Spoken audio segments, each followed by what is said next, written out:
प्यारे दोस्तों नमस्कार। मैं आपका मित्र आनंद। आप जानते हैं हम एमपीपीएससी मेंस का अध्ययन कर रहे हैं और आज हम सांख्य दर्शन का अध्ययन करने वाले हैं। एमपीपीएससी मेंस चौथा प्रश्न पत्र हमारा दर्शन शास्त्र, मनोविज्ञान, लोक प्रशासन, भ्रष्टाचार इत्यादि पढ़ना है और पहली यूनिट में दार्शनिक विचारक, भारतीय शट दर्शन इत्यादि दिए हुए हैं। पहले वीडियो में मैंने दर्शन शास्त्र से संबंधित महत्वपूर्ण शब्दावलियां आपके सामने डिस्कस की थी और आज हम भारतीय शट दर्शन को प्रारंभ कर रहे हैं, जिसमें हमारा सांख्य दर्शन आज हम चर्चा में लेने वाले हैं। एक ही वीडियो में मैं सांख्य दर्शन आपको पूरा करवा दूंगा, तो आप ध्यान से आज के वीडियो को देखें। मेरे द्वारा कहा गया एक एक शब्द आप बड़े ध्यान से सुनना है, तब जाकर आपको सांख्य दर्शन समझ में आएगा। और मैं आपको विश्वास दिलाता हूँ, यह वीडियो देखने के बाद आप 2 नंबर का, 7 नंबर का या 10 नंबर का कैसा भी प्रश्न आए आसानी से डील कर पाएंगे। तो शुरुआत करते हैं मित्रों।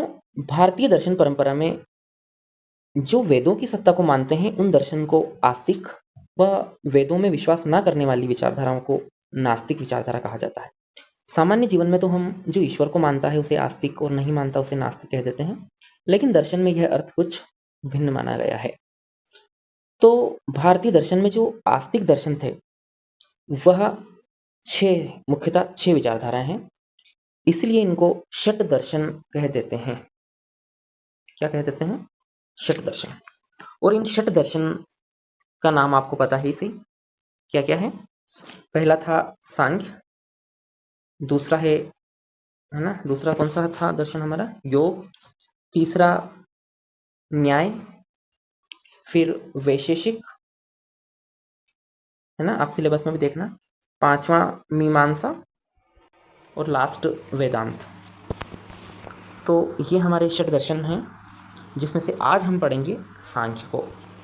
सांख्य मित्रों, सांख्य सबसे प्राचीन दार्शनिक विचारधारा है और यह कपिल मुनि द्वारा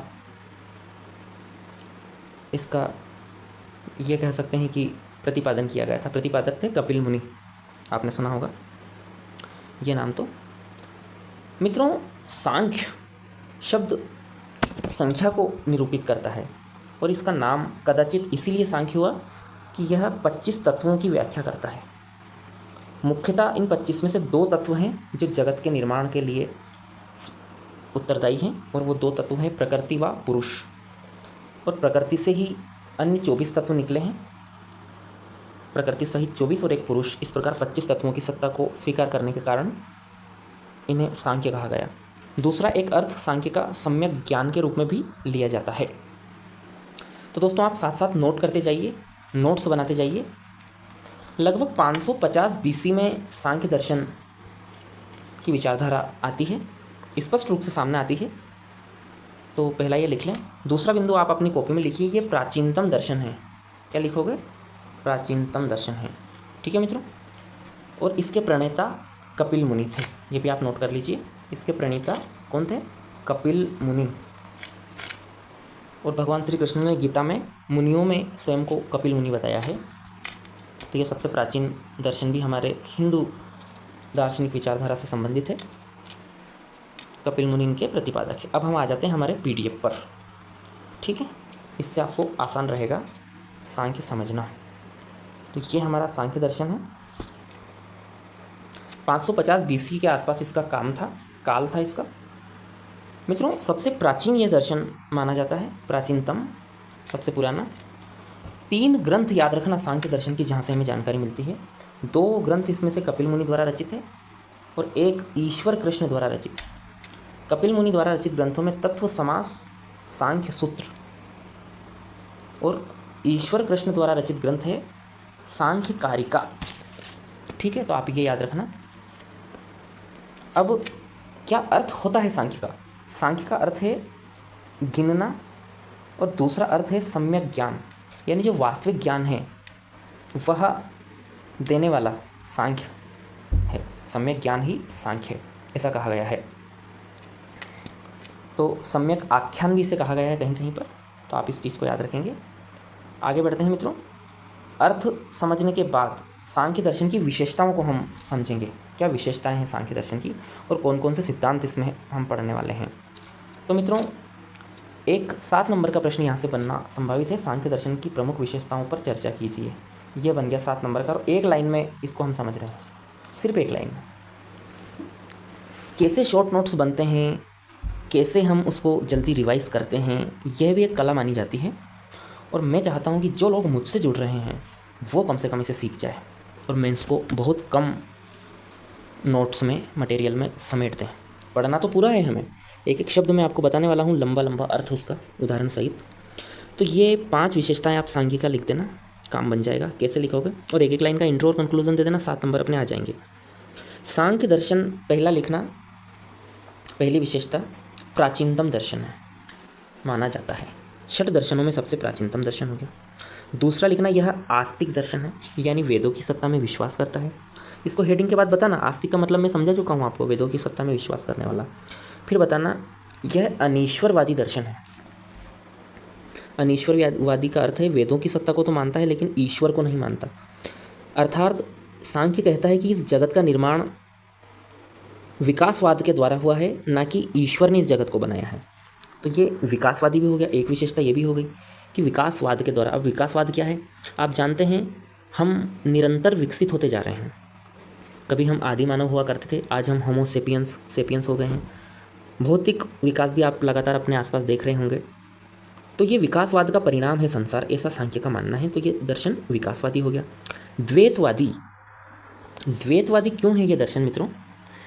जगत के निर्माण के लिए सांख्य ने प्रकृति तथा पुरुष 2 सत्ताओं के अस्तित्व को माना है। जहाँ अन्य दर्शन में एक अद्वैत वेदांत है हमारा, उसका अगर हम उदाहरण लें, यहाँ थोड़ा रिलेट करें तो आपको जल्दी समझ आएगा। वो बोलते हैं कि सिर्फ ब्रह्म ही एकमात्र सत्य है, जगत मिथ्या है। लेकिन सांख्य यहाँ ब्रह्म की बात न करते हुए प्रकृति व पुरुष 2 सत्ताओं की बात करता है। एक तो प्रकृति और एक पुरुष, इन दोनों ने मिलकर संसार को रचना की है, जिसमें प्रकृति जड़ थी, पुरुष चेतन सत्ता था। पुरुष यहाँ हमारा मेल नहीं है, पुरुष यानी चेतन सत्ता, जो चेतना है वो पुरुष माना है इन्होंने। तो इसलिए द्वैतवादी दर्शन कहा जाता है। जड़ को मानता है, चेतन को मानता है, भौतिक व अध्यात्म दोनों को मानता है, इसलिए यह द्वैतवादी है। ठीक है मित्रों, तो ये आप इस विशेषता में डाल देना। सत्कार्यवादी दर्शन है। सत्कार्यवाद आप इसके पिछले वीडियो में जाकर देखोगे, प्लेलिस्ट में पहला, जिसमें दर्शन शास्त्र की आधारभूत संकल्पना कीवर्ड हमने चर्चा में लिया है, उसमें सत्कार्यवाद मैंने आपको समझाया था। सत्कार्यवाद का सरल सा अर्थ है कार्य कारण में सत है। मतलब आज जो कार्य हो रहा है वो किसी न किसी कारण से हो रहा है। यानी अगर दही बन रहा है तो उसका कारण है दूध, घड़ा बन रहा है तो उसका कारण है मिट्टी व कुम्हार। बिना कारण के कार्य नहीं हो सकता, यह सत्कार्यवाद कहता है। तो सांख्य दर्शन भी कहता है सत्कार्यवाद, यानी प्रत्येक कार्य के पीछे कोई ना कोई कारण अवश्य है। ठीक है मित्रों, ये इसकी विशेषता में आप लिख देना। अब इसके प्रमुख सिद्धांत हम चर्चा में लाने वाले हैं।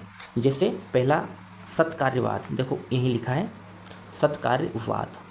अब इस सत्कार्यवाद को भी 7 नंबर में पूछा जा सकता है, तो आप कैसे समझाओगे?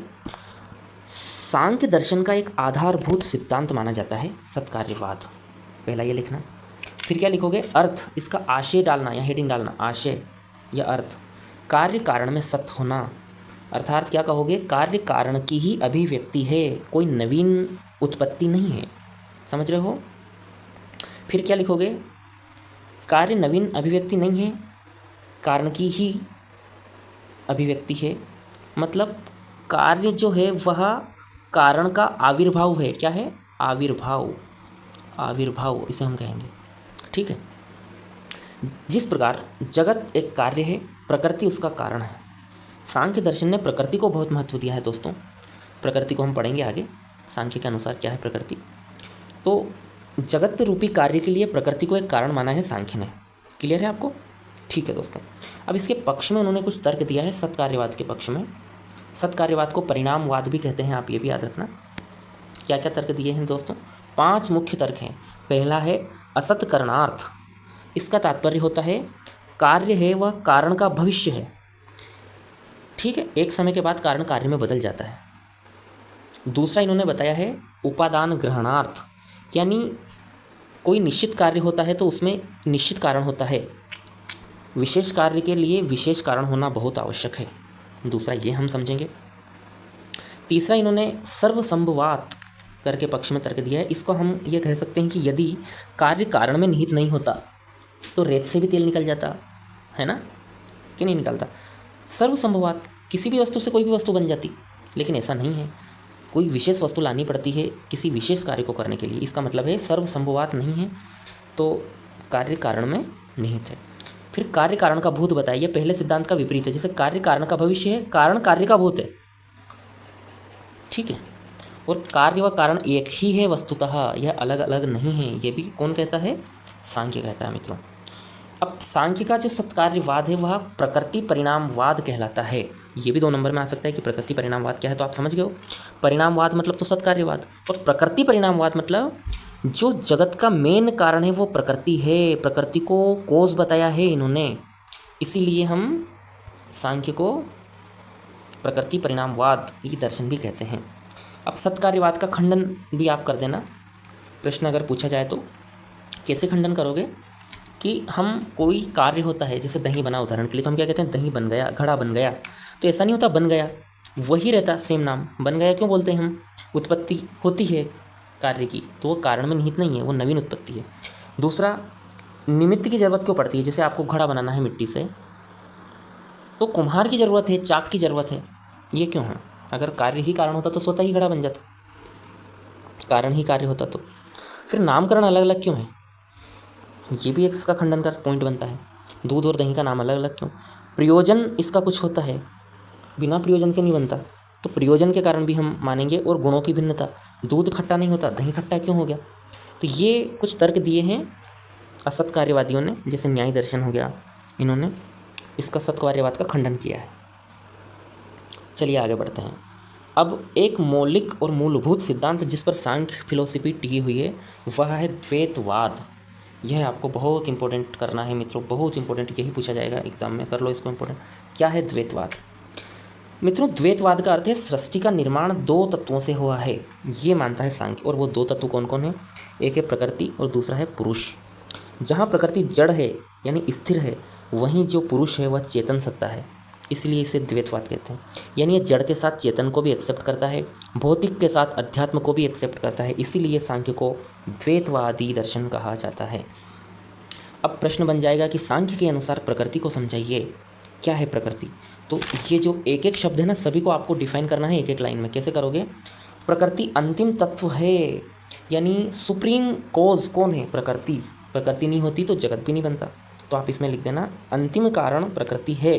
प्रकृति का कोई भी कारण नहीं है, अंतिम कारण कौन है? प्रकृति। तो अंतिम तत्व आप प्रकृति को बता दोगे?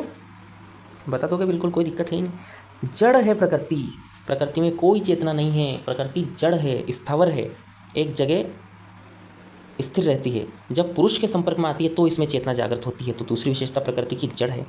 अव्यक्त है प्रकृति, प्रकृति स्वयं में व्यक्त नहीं है, जब ये स्वयं को व्यक्त करती है तो ये जगत बन जाती है, लेकिन ये खुद में मटेरियल है, जड़ है, अव्यक्त है, व्यक्त नहीं करती। व्यक्त कब करती? जब जैसे व्यक्त करेगी, मतलब जैसे इसका आविर्भाव होगा प्रकृति का, तो ये क्या बन जाएगी? जगत बन जाएगी। प्रकृति आविर्भाव के द्वारा जगत का निर्माण करती है। और कब करती है? जब पुरुष के संपर्क में आती है, जब चेतना, जब पुरुष का प्रकाश इस पर पड़ता है तो यह चैतन्य हो जाती है।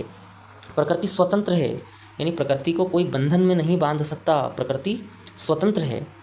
प्रकृति प्रसवधर्मी है, अर्थात प्रकृति से ही हर तत्व निकला है। प्रसवधर्मी है यानी माँ है प्रकृति, सबकी माता है। प्रकृति अविवेकी है, इसका स्वयं का कोई विवेक नहीं है, ये खुद कुछ भी नहीं कर सकती। जब ये पुरुष के संपर्क में आती है तभी सृष्टि का निर्माण होता है। प्रकृति व्यक्तित्वहीन है, अर्थात प्रकृति व्यक्तित्वहीन है, स्वयं का इसका कोई व्यक्तित्व नहीं है, कोई चेतना नहीं है इसके अंदर, यानी ये जड़ है। और सबसे इम्पोर्टेंट बिंदु, प्रकृति त्रिगुणात्मक है। दोस्तों इसको नोट करिए, प्रकृति में कितने गुण हैं? 3 गुण हैं दोस्तों, लिखो तो कितना बड़ा गोला मैंने लगाया। त्रिगुणात्मक है प्रकृति, वाह साहब। सत्व, रज और तम 3 गुण हैं प्रकृति में। प्रकृति उपादान है। क्या होता है उपादान? बताओ जरा, मैंने पिछले वीडियो में समझाया है। कारण होते हैं ना किसी काम के, उपादान कारण, निमित्त कारण। तो उपादान यानी मटेरियल, सामग्री के रूप में है प्रकृति। यानी जैसे घड़ा है तो उसका उपादान होता है मिट्टी, तो प्रकृति, जगत रूपी घड़े की मिट्टी प्रकृति है। समझ रहे हो? अरे समझ में नहीं आ रहा हो तो बता देना भैया, बंद कर देंगे क्लास, कमेंट कर देना। प्रकृति भोग्य है, यानी प्रकृति कहती है कि मुझे भोगिए। प्रकृति विषय है, समझ रहे हो? और प्रकृति से ही सारे विकार बने हैं, 24 तत्व प्रकृति से ही निकले हैं, प्रकृति सहित। हम आगे इसकी चर्चा करने वाले हैं। तो प्रकृति आपको समझ में आ गई। अब प्रकृति का स्वरूप क्या है मैं आपको बताना चाहता हूँ। प्रकृति त्रिगुणात्मक है। कैसी है? सत्व, रज और तम 3 गुण प्रकृति में होते हैं। क्या क्या है सत्व, रज और तम? सत्व देखते हैं मित्रों। सत्व गुण का रंग सफ़ेद माना गया है। यह ज्ञान का प्रतीक माना जाता है। सुख देने वाला है सत्व गुण। यह प्रकाशमान अभिव्यक्ति है। जैसे सूर्य का प्रकाश प्रकाशित करता है, इसी प्रकार सत्व गुण व्यक्ति के व्यक्तित्व को प्रकाशित करता है। तो प्रकृति का यह महत्वपूर्ण और अनिवार्य गुण है, और यही गुण प्रकृति में बिखरा हुआ है। प्रकृति का यह गुण व्यक्ति में आता है। व्यक्ति भी प्रकृति से ही बना है, पुरुष और प्रकृति से। तो उसके अंदर जब सत्व गुण आता है तो वह ज्ञान ग्रहण करता है, सुख का अनुभव करता है, प्रकाशमान हो जाता है उसका व्यक्तित्व। दूसरा जो गुण है वह है रजस। मित्रों, रजस का रंग लाल माना गया है। यह चंचलता का प्रतीक है, क्रियाशीलता का प्रतीक है, यानी यह दौड़ता है। मन का भटकाव जो देखा है ना आपने, यह रजस के कारण होता है। प्रकृति का यह गुण हमारे शरीर में जब आता है तो भटकाव को जन्म देता है, चंचल चित्त की चंचलता का कारण बनता है। और जब चित्त चंचल रहेगा तो दुख की उत्पत्ति होगी या नहीं होगी? होगी।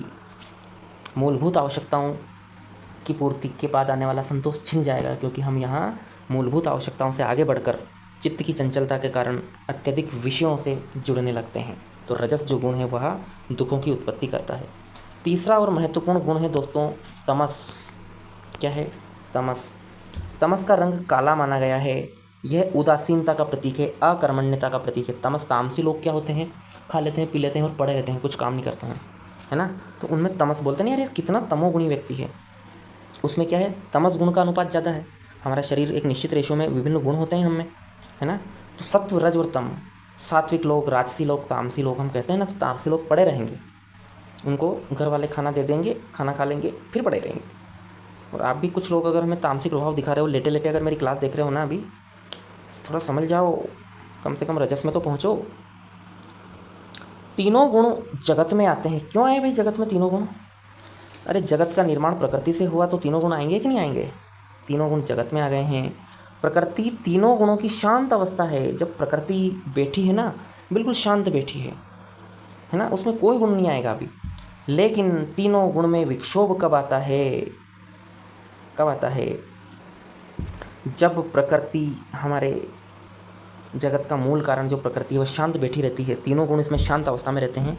और जैसे ही पुरुष इस पर लाइट डालता है, क्या डालता है?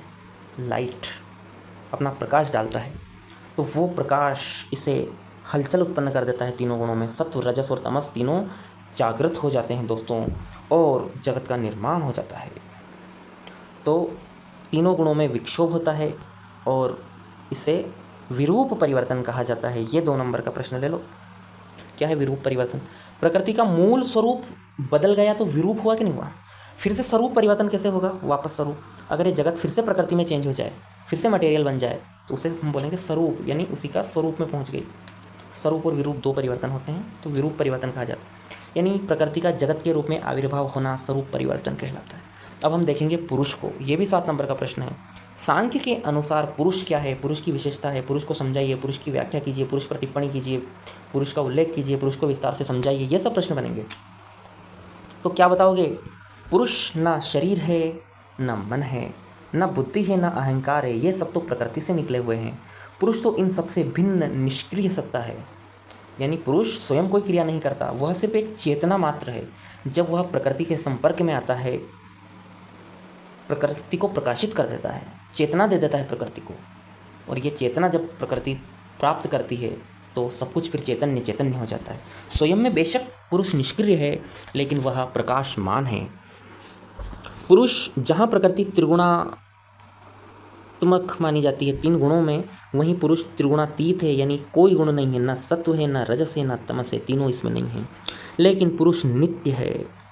पुरुष कभी समाप्त नहीं होगा। प्रकृति भी नित्य है, पुरुष भी नित्य है, यहाँ याद रखना। पुरुष शाश्वत है, यानी हमेशा रहेगा, चाहे आविर्भाव हो या तिरोभाव हो, लेकिन पुरुष तो रहना है। वो चेतन सत्ता है, वह चेतन है, वह निमित्त माना गया है। मित्रों, सांख्य ईश्वर को नहीं मानता, तो फिर ये कहेंगे कि कैसे बन गई जगत का निर्माण, सृष्टि? तो वो कहते हैं पुरुष ही निमित्त कारण है। पुरुष में चेतना थी, प्रकृति के पास मटेरियल था, दोनों जब कांटेक्ट में आए जगत बन गया। यही आलोचना हो जाती है सांख्य की, इसलिए क्योंकि जब दोनों अलग अलग सत्ता थी तो कांटेक्ट में आए क्यों, इनको गति किसने दी?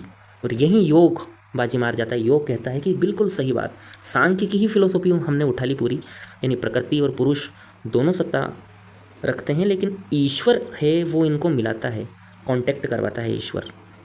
ठीक है दोस्तों, तो ये हो गया हमारा योग का, जो ईश्वर को मानता है, और सांख्य ईश्वर को नहीं मानता है।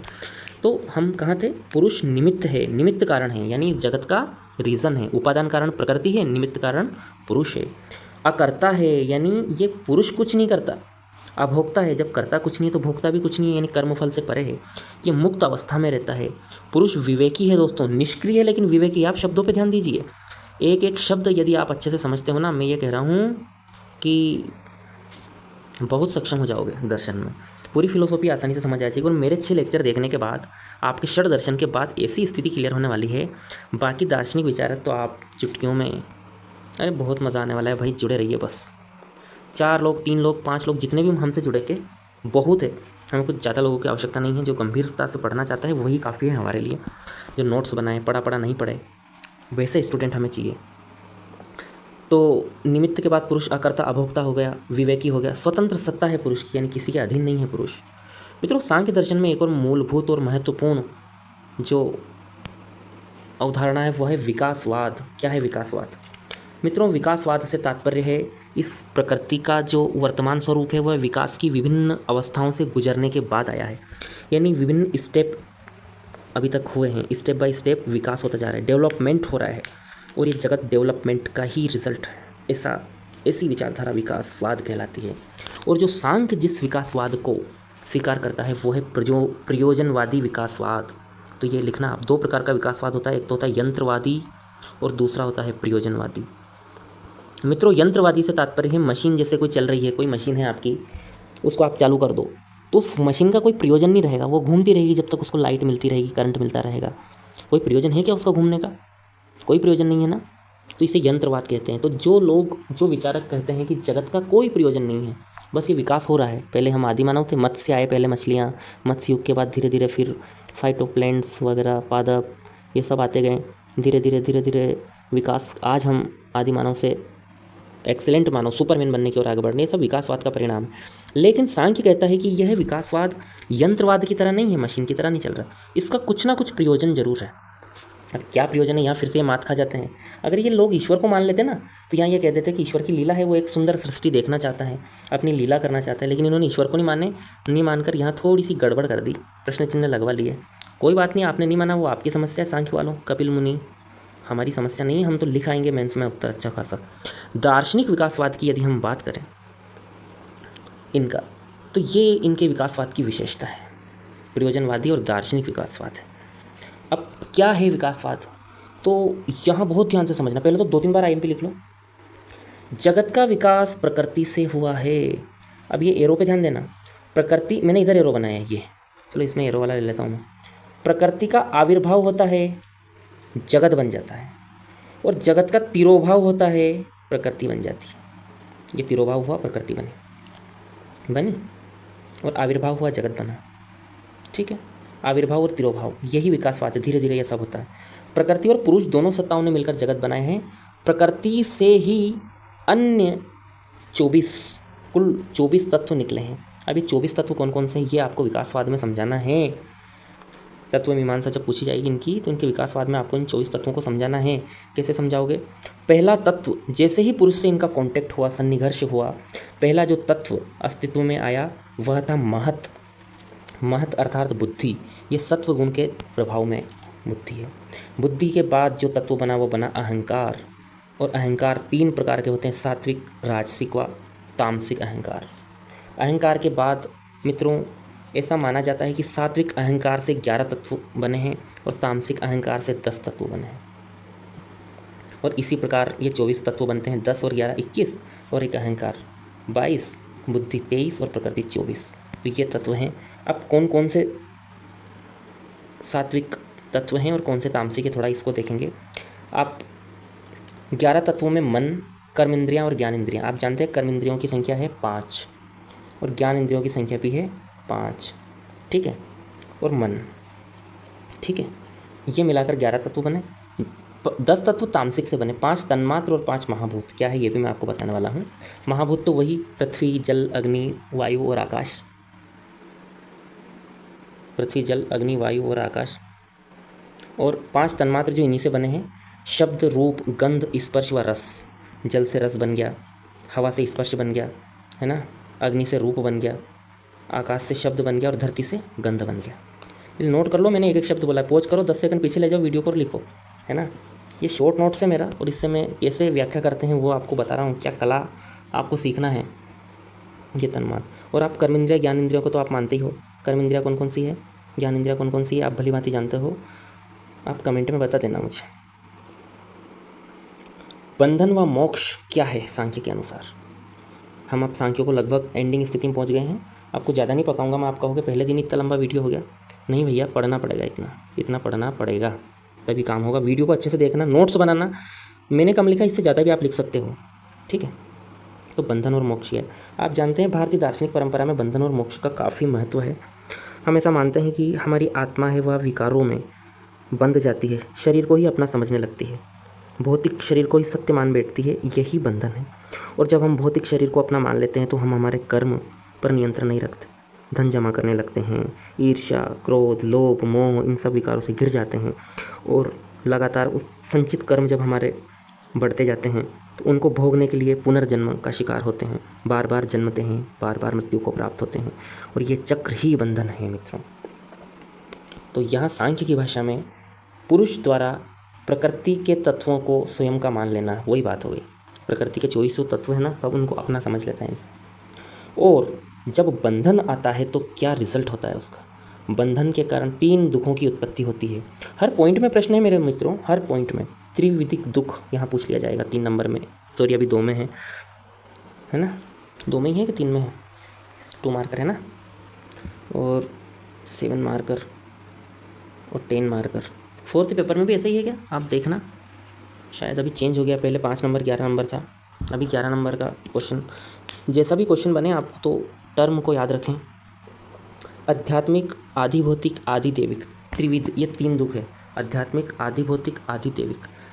देहिक, देविक, भौतिक तापा, राम राज ना कहाँ व्यापा, ये तुलसीदास जी की चौपाई आपने सुनी होगी। यानी त्रिविधि के तीनों प्रकार का दुख राम राज्य में नहीं होता है। तो ये 3 दुख होते हैं जब हम बंधन में बन जाते हैं। आध्यात्मिक यानी देहिक दुख, देहिक दुख का मतलब क्या होता है, बीमारी, तृष्णा, वासना, ये सब आपको घेर लेती है। अब यहाँ आध्यात्मिक शब्द का अर्थ आप ये मत समझना कि ये तो आत्मा की बात है, गलत बता रहे हैं सर, मैं सही बता रहा हूँ आपको। आदि भौतिक, दुर्घटनावश प्राप्त दुख, आदि भौतिक। आदि देविक, भूत प्रेत, महामारी, ये सब आदि देविक, यानी आपदा के द्वारा जो दुख मिलता है ना, अचानक कोई आपदा आ गई है ना, कोई दुर्घटना होगी, आदि भौतिक।